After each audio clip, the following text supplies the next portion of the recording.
In a quiet garden where the morning light touched every leaf with a soft gold color, and the air carried the gentle smell of wet earth after dawn, a small ant began her day earlier than the birds, moving along a thin brown path that curved between flowers and stones while she carried a piece of leaf that looked almost as big as a green sail, feeling the weight on her back and the hope in her heart as she walked. She lived with many other ants in a safe nest under a flat rock, and together they worked, shared, and planned. But in the small private room inside her mind where wishes grow and echo, a single idea grew larger each day and whispered in a warm voice that she should rise from the ground and move through the air as free as the white clouds that drifted slowly across the blue. Although her legs were strong and her work was useful, she often paused beside a yellow flower and lifted her eyes to the wide sky, where sparrows drew quick lines and circles with their wings, and where swallows turned sharply and disappeared near the tall wall. And she wondered why her life had to stay so close to the soil when the air looked open and kind. As the sun climbed higher and the leaves shone brighter, her wish also climbed, and she imagined the garden as a map she could read from above, with the paths like brown rivers, the flowers like islands of color, and the nest a small dark door leading to safety. And she thought that if she could fly for only a few breaths,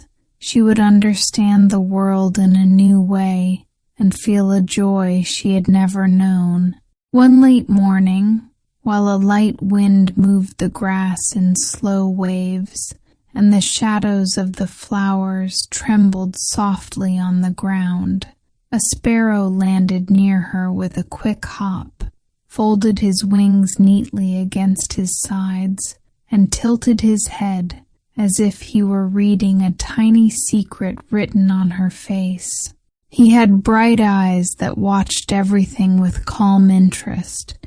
and he spoke in a voice that sounded friendly and a little amused, asking the small ant why her gaze reached higher than her feet could carry her, and why the sky held her attention so strongly when there was so much work waiting below. The ant, surprised by his gentle tone and by the warm shade from his brown wing, told him that she carried leaves well and worked with care, yet her heart kept wanting to feel the wind under her body and to see the garden from above, and she wondered whether a life on the ground could be truly full when the sky called her name each day. The sparrow listened without hurry and asked if she believed that wings were the only way to be special, and whether a path on the ground could not also be beautiful if walked with courage and love. And his questions reached places inside her that she did not visit often because there was always another task, another leaf, another line of ants moving forward.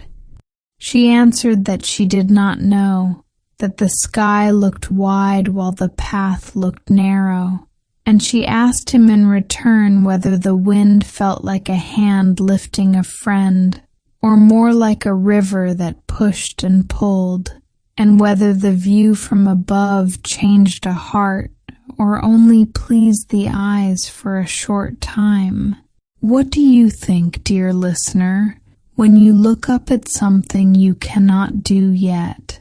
Does it make you smaller, or does it invite you to grow in another way? The sparrow suggested in a kind and careful way that trying is a door and not a wall, but he also reminded her that every door should open towards safety and not away from it, so she should test her wish with wisdom and not with pride. Encouraged by his steady eyes and by the light that played on his feathers, the ant decided to attempt a small flight, not by magic and not by pretending, but by arranging the garden to help her, because the world is full of helpers if we learn to ask. She collected thin grass threads and found a dry petal that curved like a small boat, and she tied them together with patience and many little knots, building a simple glider that, in her mind, would catch a breath of wind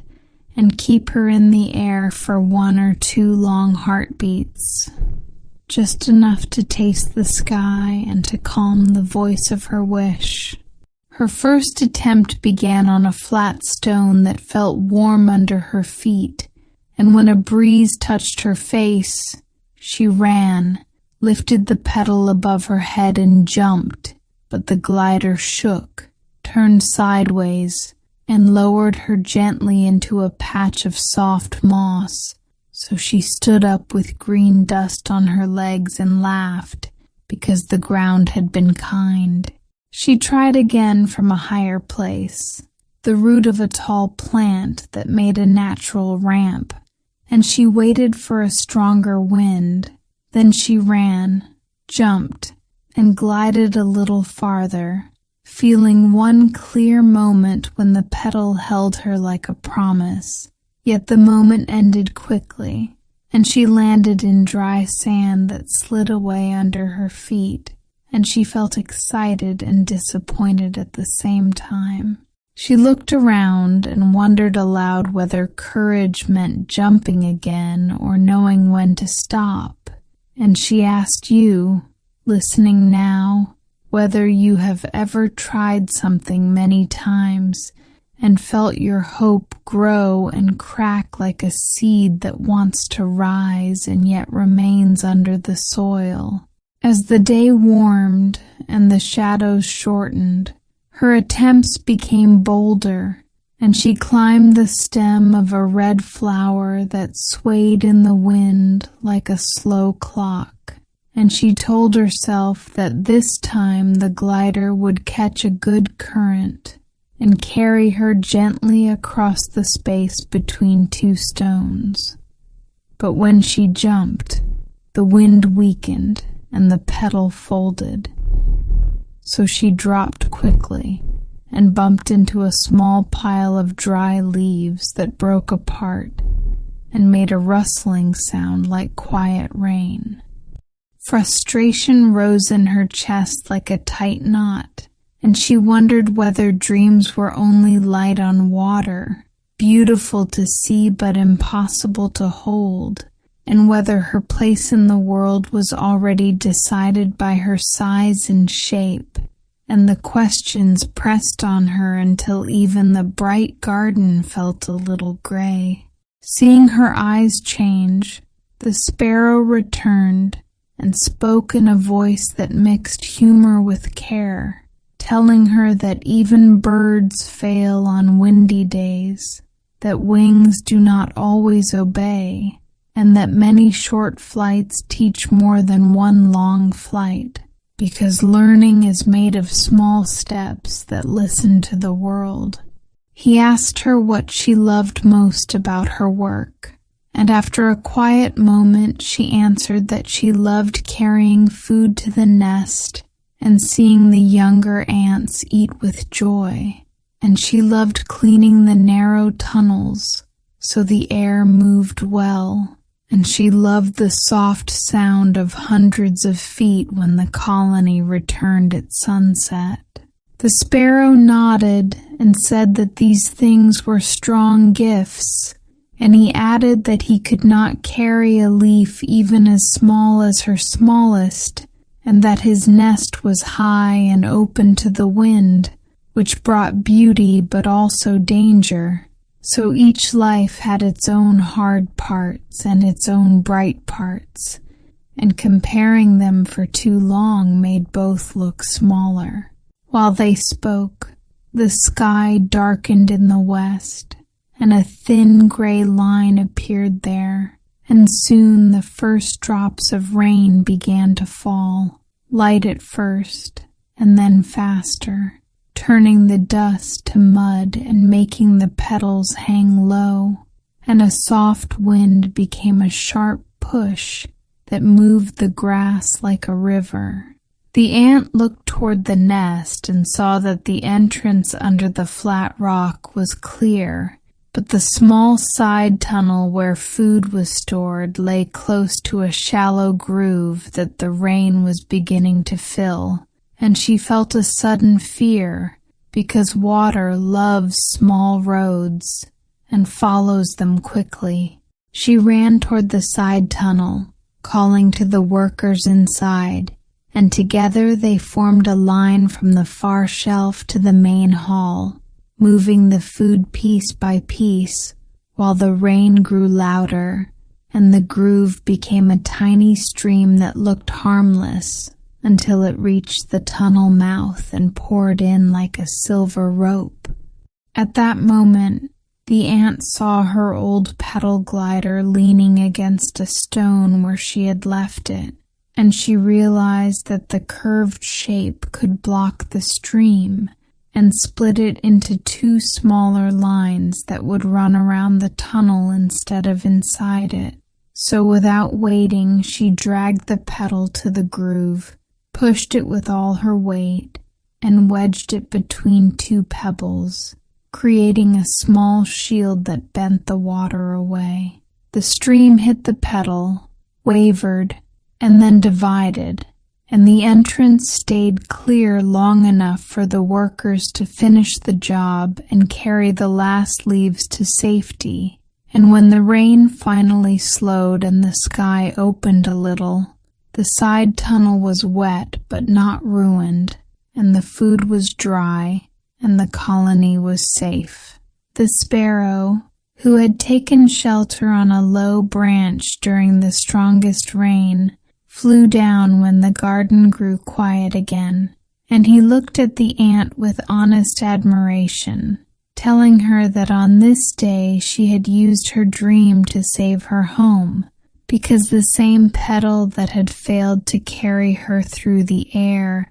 had become the tool that protected the ground she loved. The ant stood very still and felt a warm wave move through her from feet to head, a feeling not of flying but of rising within, and she understood that her wish had not been wrong, only not complete, because it pointed her toward courage and creativity, and those were wings of another kind. What do you think now, dear friend who listens? Is a dream only about reaching the sky, or can it also teach us how to love the earth better? When the sun returned and turned the wet stones into mirrors of light, the ant walked with the sparrow along the edge of the path, and they spoke about the many ways a life can be large, even when the body is small, and how a view from above is beautiful, but so is the view from within, where love, duty, and joy build strong rooms that no storm can wash away. The sparrow admitted that he sometimes envied the safety of the deep nest when the night wind pushed at his high home, and the ant admitted that she might always feel a soft pull when she watched wings flash against the sky, but they both agreed that feeling a pull did not mean living in pain, because admiration can be a clean window and not a locked door. Days later, when the paths were dry and the flowers stood tall again, the ant tried one more gentle glide, not to win a race with the birds, and not to prove anything to anyone, but to say thank you to the small fire inside her that helped her act in the rain. She climbed the smoother side of a low stone, waited for a kind breeze, lifted the petal, and let herself slide forward. And for a brief, sweet moment, the air held her like a friend's hand, and she saw the garden from a slightly higher place. Not high like a bird, but high enough to notice how the paths formed patterns and how each leaf held a tiny world of light. Then she landed softly on warm ground, laughed at the simple joy of the moment, and felt no ache in her chest, because flying had become a picture she could visit sometimes, while walking remained the song she could sing every day. From that day, when other young ants spoke about fast wings and high nests, she listened with a smile and told them stories not only of the sky, but also of clever tools, steady lines of helpers, and brave choices made during rain. And she asked them gentle questions that helped them see their own gifts. Because questions, she had learned, are also small wings that lift the mind. And when the sparrow passed above the garden, he often circled once and dipped his wings in greeting, and the ant looked up and lifted a new leaf in answer, and both felt a clean, shared happiness, because they had learned to admire each other without wishing to trade lives. In the long, warm evenings of that season, when the light stretched far and the air smelled of mint and earth, the garden itself seemed to sing a soft song about many kinds of strength: the strength of wings against wind, the strength of legs against weight, the strength of minds that imagine better paths, and the strength of hearts that accept who they are while still staying curious. The ant no longer measured her value against the height of the sky, and instead she measured it against the depth of her care, the steadiness of her work, and the courage of her choices. And in this new measure she found peace that did not depend on weather or chance. And if you ever walk through a garden after rain and see a small petal stuck between two pebbles near a tiny tunnel, perhaps you will remember that a dream can change shape without breaking, and that sometimes the tool we build for one purpose becomes the bridge that saves another, and that the best kind of flight may be the rise of a spirit that knows its home and loves it well. Moral of the story: we do not need to copy others. Each talent has true value. Dreams can guide wise action. Loving our path brings peace.